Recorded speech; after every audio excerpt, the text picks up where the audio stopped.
Bangladesh rifles পার্শ্ববর্তী শত্রু দেশ ভারতের বিপক্ষে কোনো যুদ্ধে আমরা পরাজয় বরণ করি নাই। আমি পোশাক পরেছি, এখনও পরে আছি এবং যত্ন করে রেখেছি এই কারণে যে এটা আমার স্মৃতির অংশ, এটা আমার দেশাত্মবোধের একটা অংশ। আমি দেশকে ভালোবাসি, বাংলাদেশকে ভালোবাসি, বাংলাদেশ রাইফেলসকে ভালোবাসি এবং বাংলাদেশের সেই পুরনো পোশাককে আমরা ভালোবাসি। সেই ভালোবাসা থেকে আমি এই পোশাককে সযত্নে রেখেছি যাতে পরবর্তীতে কোনো প্রতিবাদে আমি এই পোশাক পরে চাকরিচ্যুত সাধারণ বিডিআরকে উজ্জীবিত করার কাজে লাগাতে পারি, সেই জন্য আমি এই পোশাক সংরক্ষণ করে রেখেছি। বাংলাদেশ রাইফেলস 1971 সালে স্বাধীনতার পরে বাংলাদেশ রাইফেলসের পরাজয়ের ইতিহাস নাই। বাংলাদেশ রাইফেলস পার্শ্ববর্তী শত্রু দেশ ভারতের বিপক্ষে কোনো যুদ্ধে আমরা পরাজয় বরণ করি নাই।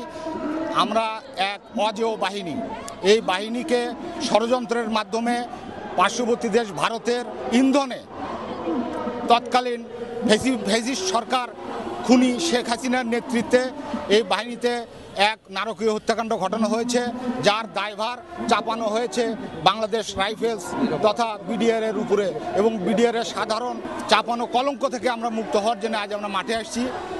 পোশাক আমাদের ঐতিহ্য, পোশাক আমাদের সম্মান, পোশাক আমাদের ইজ্জত এবং নাম আমাদের ঐতিহ্য।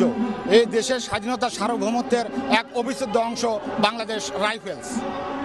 যে 3টি দফা দাবি নিয়ে আজ আমরা মাঠে আসছি, এই 3টি দফাই আসলে ন্যায়সঙ্গত, যুক্তিসঙ্গত এবং সর্বজন বিদিত।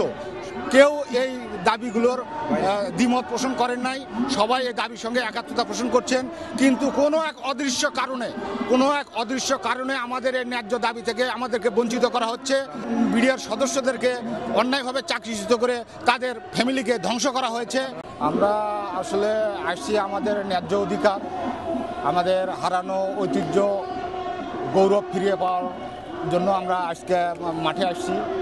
তো আমাদের চূড়ান্ত আন্দোলনের এই প্রত্যাশা থাকবে বর্তমান সরকারের মাননীয় প্রধান উপদেষ্টা ডক্টর মোহাম্মদ ইউনূস স্যারের কাছে, যে আমাদের সমস্ত ন্যায্য দাবি মেনে নিয়ে বাংলাদেশের ইতিহাস ঐতিহ্যের অংশ বাংলাদেশ রাইফেলসের নাম পুনর্বহাল করতে হবে এবং পোশাক ফিরিয়ে দিতে হবে। এছাড়াও যারা অন্যায়ভাবে বিভিন্ন আদালতের মাধ্যমে, ক্যাঙ্গারু কোর্টের মাধ্যমে যারা চাকরিচ্যুত হয়েছে তাদের চাকরিতে পুনর্বহাল, ক্ষতিপূরণ দেওয়ার জন্য আমরা বর্তমান সরকারের প্রধান উপদেষ্টা ডক্টর মোহাম্মদ ইউনূস স্যারের কাছে আমাদের জোরালো দাবি জানাচ্ছি। এছাড়াও বাংলাদেশের সমস্ত সাধারণ জনগণের প্রতি আমাদের আহ্বান, আমাদের পাশে এসে দাঁড়ান এবং আমাদের ন্যায্য অধিকার আদায়ে সহযোগিতা করুন। আজকে কি চূড়ান্ত আন্দোলন হবে কিনা?